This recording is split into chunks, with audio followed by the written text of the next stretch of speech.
தென்னாடுடைய பெரியவா போற்றி, பெரியவா போற்றி, பெரியவா நாட்டவர்க்கும் இறைவா போற்றி, இறைவா போற்றி, இறைவா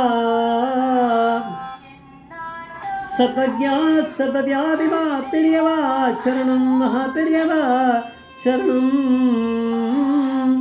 சர்வஜா சர்வவியாபிவா பெரியவா சரணமாய பிறப்பருக்கும் மகா பெரியவா போற்றி, மாய பிறப்பருக்கும் மகா பெரியவா போற்றி. அபாரகடா சிந்தும் ஞானதம் சாந்திருக்கணும் ஸ்ரீ சந்திரசேகரகுரும் பிரணாமதானம். கலியுக தெய்வம் காட்சிமான் யூடியூப் சேனல் பிரத்யேகமாக மகாபெரியோட பக்தர்களுக்கு ஏற்பட்டு கொண்டிருக்கும் அனுபவங்களை ஒவ்வொரு நாள் ஒரு அனுபவத்துக்கு ஒரு தலைப்பு. அனுபவத்தோட தலைப்பு அவன் ஸ்நானம் பண்ணட்டும் நான் பார்த்துக்கிறேன், அவன் ஸ்நானம் பண்ணட்டும் நான் பார்த்துக்கிறேன். இந்த அனுபவத்தை இந்த சேனலில் இதுவரை சப்ஸ்கிரைப் பண்ணலாம்னு பாருங்கள், தரவே பாருங்கள். நம்ம என்ன சொல்கிறோம் அப்படிங்கிறதான அந்த ஸ்கிரிப்டு நம்ம ஒரே ஒரு சேனல், லோகத்தில் எவ்வளோ சேனல் இருக்குது மகாபெரிவாளை பற்றி, இந்த ஒரு சேனலில் மட்டும்தான் அது கிடைக்கும். பெரியவாளுடைய அனுகிரகம் அது. அதுவும் இல்லாமல் சத்தியமான சம்பவங்களை மட்டுமே சொல்கிற சேனல்.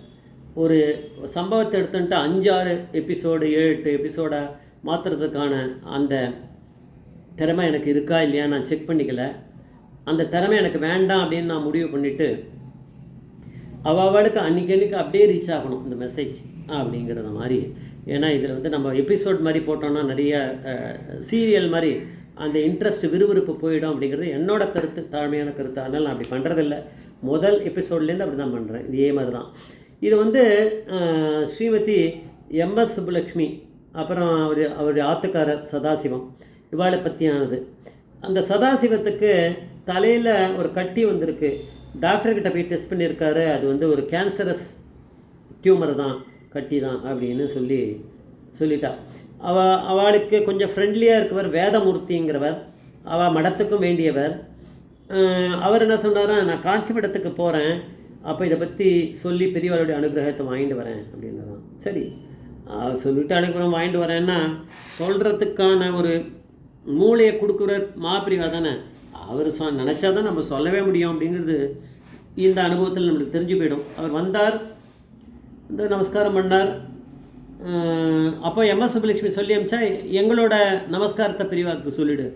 சரி, இப்போ வந்து அவர் பெரியவாக்கு நமஸ்காரம் பண்ணிவிட்டு சாஷ்டாங்கம் எழுந்து எம்எஸ் அம்மா சதாசிவம் அவருடைய நமஸ்காரத்தை சொல்ல சொன்னான். அப்படின்னு சொன்னோடனே பெரியவா அப்படியான்னு தலையாட்டின்றார். அப்போ சொல்லும்போதாவது ஞாபகம் வந்திருக்கணும், சதாசிவத்துக்கு தலையில் ஒரு கட்டி வந்திருக்கு, அது கேன்சரஸ் டியூமராக இருக்குது, அவள் கொஞ்சம் கவலைப்படுறா, இதெல்லாம் சொல்லியிருக்கலாம். டாக்டரை பார்த்தாச்சு, டாக்டர் இந்த மாதிரி ஆப்ரேஷன்றார், அது இது ஒன்றும் வாயை திறக்கலை. அதெல்லாம் மறக்க வச்சுட்டார். பெரிய வந்து எரேஸ் பண்ணுவார், நல்லா எரேஸ் பண்ணுவார். நம்ம எரேஸ் பண்ணலான்னு நினச்சா கூட ஞாபகப்படுத்தி கொண்டு வந்துடுவார். ரெண்டுமே பரமேஸ்வரன். அப்புறம் எதுக்கு நம்ம சொல்லிட்டு இருக்கோம், நம்ம என்ன பேத்திக்காரனா பெரியவாளை பரமேஸ்வரன் சொல்கிறதுக்கு? பெரியவா பரமேஸ்வரன் ஆனால் தான் சொல்கிறோம். அவர் மறந்து போயிட்டார், சதாசிவத்தை பற்றி சொல்லலை. இப்போ பெரியவா என்ன பண்ணார், அங்கே ஒரு கையை காமிச்சு அணுக்கு தோன்ற அந்த பெரிய சொம்பு ஒன்று இருந்ததான், பெருசாக ஒன்று. அந்த சொம்பை கொண்டு வர சொன்னாராம். செப்பு சொம்பு, அது காப்பர். இவர்கிட்ட கொடுத்தாராம். கொடுத்துட்டு இந்த யார் கொண்டு வந்தார் அவர்கிட்டே கொடுத்துட்டார், வேதமூர்த்தி கிட்ட. இதை எடுத்துகிட்டு போ, இந்த சொம்பை கொண்டு போ, கச்சபேஸ்வரர் கோவில் தெரியும் இல்லையோ? ஆமாம்மா, அங்கே போய் அக்னி தீர்த்தம், அவள் அந்த குளத்துக்கு பேர் அக்னி தீர்த்தம், அதுலேருந்து இதை கொஞ்சம் நல்லா சுத்தம் பண்ணி இந்த குடத்தில், சின்ன குடம் மாதிரி இருக்குது, சொம்பு தான் பெருசாக இருக்குது, கொஞ்சம் பெரிய சொம்பு, இதில் முழுக்க ஜலத்தை ரொப்பிண்டு எடுத்துகிட்டு வா அப்படின்னு. அப்போ வந்து பிரதோஷ மாமா பக்கத்தில் இருந்தாராம். அதெல்லாம் 64வது நாயன்மார் அவங்க இருந்தாராம். அவர் என்ன பண்ணாரு, இவர் வேதமூர்த்தி டே இரு நான் உனக்கு ஒரு ஒத்தாசைக்கு, ஏன்னா அவர் கொஞ்சம் பாவம் அந்த கிணத்துக்குள்ளே இறங்கி எடுக்கணும்னா ஒரு பையன் ஒத்தாசைக்கிறது தான் நல்லது.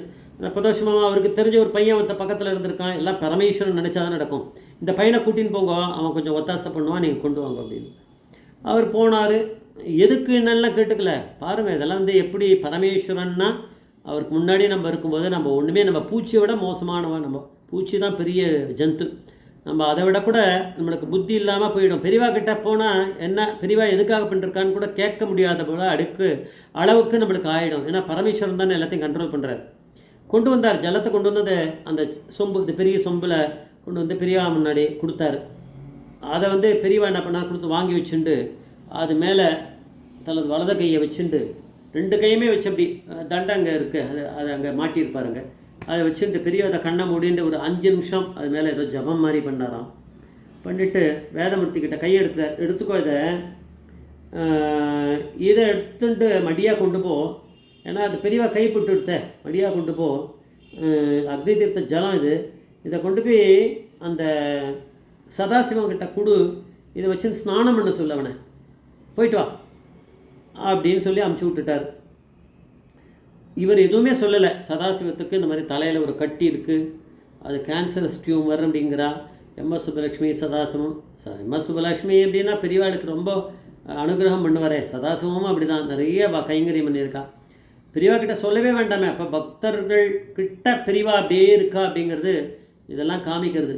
நம்ம வந்து ஏதோ நினைக்கிறோம், பெரியவா கிட்ட வந்து நம்ம ஏதோ பேசி பண்ணாதான் பெரியவா அனுகிரகம் பண்ணுவான்னு, இல்லை அப்படிங்கிறத பெரியவா யார் யாரெல்லாம் உண்மையான பக்தர்கள் இருக்காளோ, அவளை பற்றி பேசுகிறாளோ, அவளை நினச்சிட்டு இருக்காளோ, அவளுக்கெல்லாம் பெரியவா தானாகவே அனுகிரகம் பண்ணுறான்றதை இதை காமிக்கிறது. எனக்கு வந்து தோன்றது அப்பப்போ தோணும், இந்த மாதிரி பேசும்போது தெரியும், இதுதான் எனக்கு தெரியும், வேறு எதெல்லாம் பேச மாட்டேன்.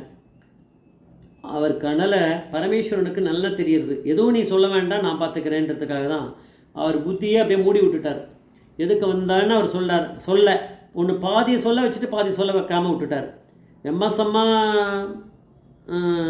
சதாசிவம் அவள் வந்து அவளுடைய நமஸ்காரத்தை தெரிவிக்க சொன்னா அப்படின்றத மாத்திரம் சொல்லிட்டார். தவிர பெரிய விஷயம் ஒன்று இருக்கு, சதாசிவத்துக்கு தலையில் கட்டி வந்து அது கேன்சர் டியூமராக இருக்குது, அது வந்து ஆப்ரேஷன் பண்ணணுன்ற அவள் கவலைப்படுறா, இதெல்லாம் சொல்கிறத அப்படியே கட் பண்ணி விட்டுட்டார் பெரியவா. ஜலத்தை கொடுத்து போய் எடுத்துன்னு வா அப்படின்னா எதுக்குன்னு அவர் கேட்கல. அந்த ஜலத்தை கொடுத்ததை கொண்டு போய் சதாசிவத்தை வந்து மடியாக கொண்டு போ, அவரை ஸ்நானம் பண்ண சொல்லுன்றார், எதுக்குன்னு கேட்கல. வெளியில் வந்துட்டார், எடுத்துன்னு போனார், போய் கொடுத்தாரு.